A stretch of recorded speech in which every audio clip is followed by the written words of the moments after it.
आज का स्वाध्याय शुरू करते हैं। उपासना समर्पण योग अध्याय 12 ऑडियो 11 आत्मा परमात्मा का मिलन संयोग। स्वाध्याय शुरू करने से पहले हम उस दिव्य शक्तियों को और गुरु तत्व को आवाहन कर लेते हैं ताकि वो स्वाध्याय हम समझ पाए और अपने जीवन में उतार पाए।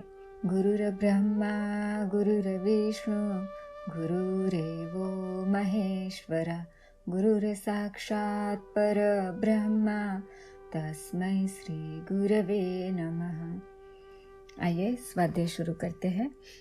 लास्ट ऑडियो में हमने पढ़ा था और समझा था कि जब हमारी आत्मा परमात्मा से मिल जाती है तो एक धारा बहती है जिसमें क्या होता है, संतोष, शांति, आनंद, उल्लास, सुख और बहुत सारे साधनों की असीम तरंगें उद्भूत होती है। तो उसको और डिटेल में समझने की कोशिश करते हैं कि इसका क्या महत्व है। तो अगर हम देखें कि जब पहली बार हम इस संसार में आए, धरती पे आए परमात्मा से अलग होके, तो सबसे पहले हम अपनी माँ के साथ जुड़े, है ना, गर्भ में रहे। फिर जब हम गर्भ से बाहर आए तो हम कितने सारे लोगों से जुड़ते गए, पिता से जुड़े, भाई बहन से जुड़े, दोस्तों से जुड़े, गुरु से जुड़े। फिर हमारे जीवन में प्रेमिका आई, फिर हम पति पत्नी बने और फिर जब शादी हुई तो सास ससुर से जुड़े, ननद से जुड़े, नंदोया से जुड़े। कितने सारे लोगों से हम जुड़ते गए। अगर हम पीछे मुड़ के देखें तो इतने सारे लोगों से हम जुड़े हैं। और वो जुड़ाव, जब भी हम किसी इंसान से जुड़ते हैं, कोई भी नया इंसान हमारी ज़िंदगी में आता है तो एक नया एक्सपीरियंस मिलता है हमें, है ना। कभी हमें वो सुख दे जाता है, कभी शांति दे जाता है, कभी संतोष दे जाता है, कभी हमें खराब फीलिंग्स भी दे जाती है, दुख मिलते हैं, द्वेष की फीलिंग्स आती है, जेलस की फीलिंग्स आती है, नफरत की फीलिंग्स आती है।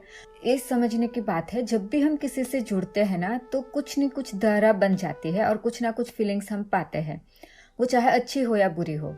तो गुरुदेव यही कहते हैं कि जब हम परमात्मा से मिलते हैं ना तब भी एक नई धारा बनती है और उसमें हमें मिलता है सुख, शांति, संतोष, आनंद और उल्लास। लेकिन डिफरेंस क्या होता है, जब हम इंसान से मिलते हैं ना, जब आत्मा से मिलती है और जो वो फील करती है वो अनंत नहीं होता है, वो थोड़े दिन की फीलिंग्स होती है। चाहे वो कितनी भी अच्छी फीलिंग्स हो या कितनी भी बुरी फीलिंग्स हो, लेकिन वो परमानेंट नहीं रहती है, वो बदलती रहती है।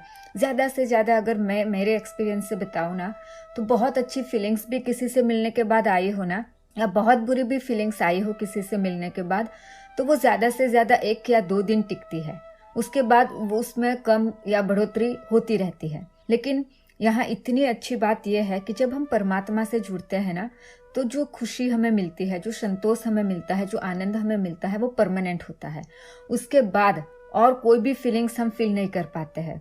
कोई भी बुरी फीलिंग्स, लो फीलिंग्स, बेचैनी, स्ट्रेस, एंग्जाइटी, हमें कुछ फील नहीं होता है। हम परम आनंद में रहने लग जाते हैं। तो कितनी अच्छी बात है ना। और अगर हम सोचे ना कि अगर हम नई जगह पे गए हैं, कहीं हमने मूव कर लिया है, हमने एक देश छोड़ के दूसरे देश में मूव हुए हैं, या एक कंट्री को एक जगह छोड़ के दूसरी जगह पे गए हैं और हमें कुछ नहीं पता है वहाँ कि हमें जो चीज़ चाहिए, हमें जो ज़रूरत है वो कहाँ मिलेगा।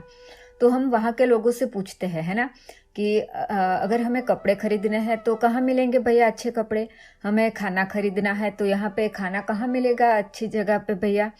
तो जैसी चीज़ चाहिए वैसे जो चीज़ हमें चाहिए उसके बारे में हम इंफॉर्मेशन निकालते हैं।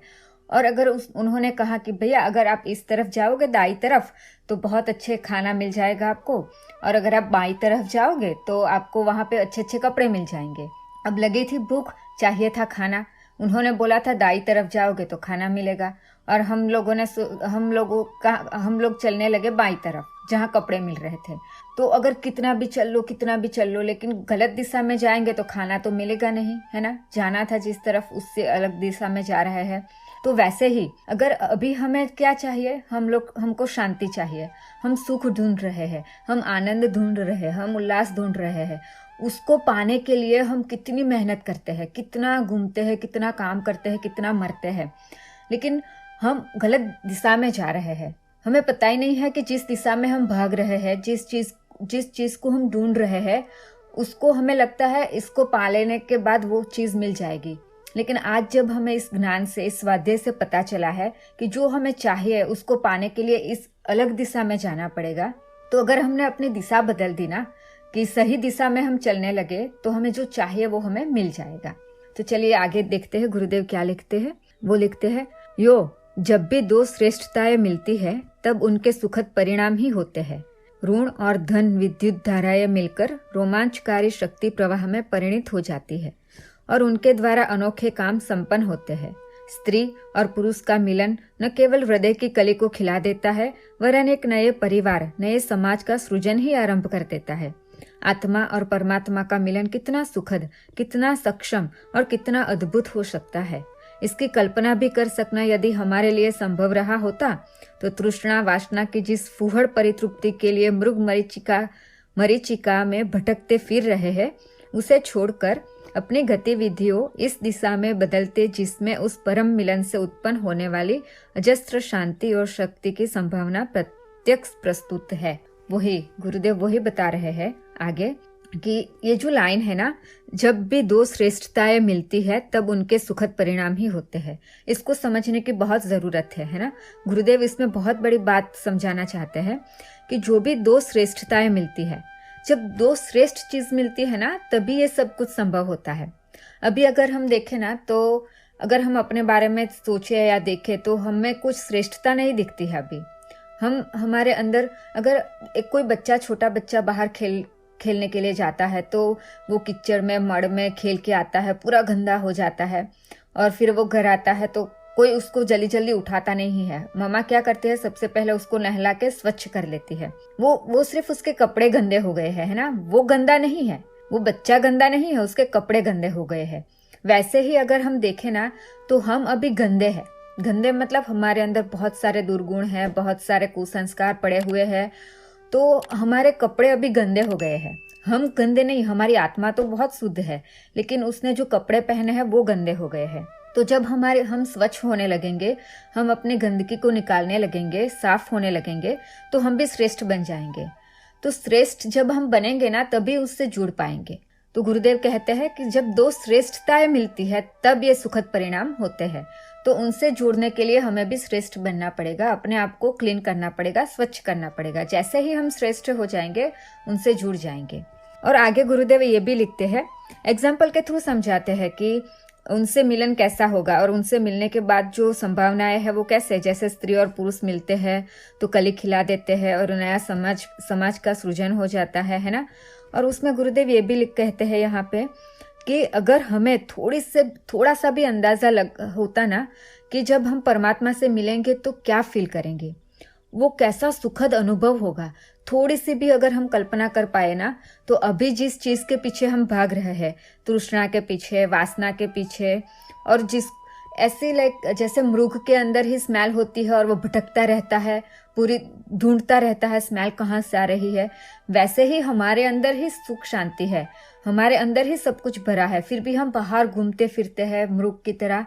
तो गुरुदेव कहते हैं अगर थोड़ा सा भी अंदाजा हमें आ जाए ना कि भगवान से मिलने के बाद क्या फीलिंग होती है, तो अभी जिसके पीछे हम भाग रहे हैं ना, उसको सबको छोड़ के हम अपनी गतिविधियां सही दिशा में बदल देंगे और हमारी सारी गतिविधियां उस दिशा में होगी कि हम परमात्मा से कैसे मिले। आइए आगे देखते हैं गुरुदेव और क्या कहते हैं। आत्मा और परमात्मा की दो परम सत्ताओं के परस्पर मिलन के प्रयत्न को ही योग कहते हैं। योग शब्द का अर्थ ही जोड़ना या मिलन है। किसका जोड़, किससे जोड़, इसका एक ही उत्तर है, आत्मा से परमात्मा का मिलन। यहाँ गुरुदेव कहते हैं योग, अगर हम अभी देखें ना तो योग का अभी इस समय में अगर हम योग ऐसा शब्द सुनते हैं ना तो हमें ना योगासन याद आ जाते हैं, जो अभी हम योगा डे मनाते हैं वो याद आ जाते हैं, जो फिजिकल एक्सरसाइज उसी को हम योग समझते हैं। लेकिन यहाँ जो गुरुदेव कहते हैं योग का बहुत बड़ा मीनिंग है।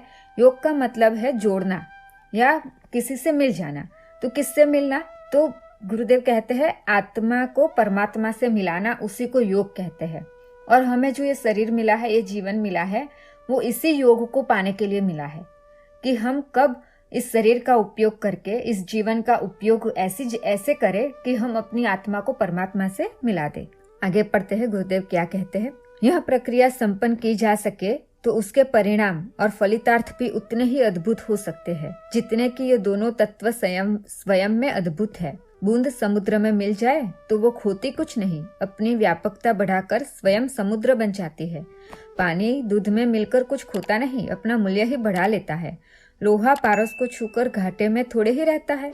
यह स्पर्श उसके सम्मान की वृद्धि ही कहता है।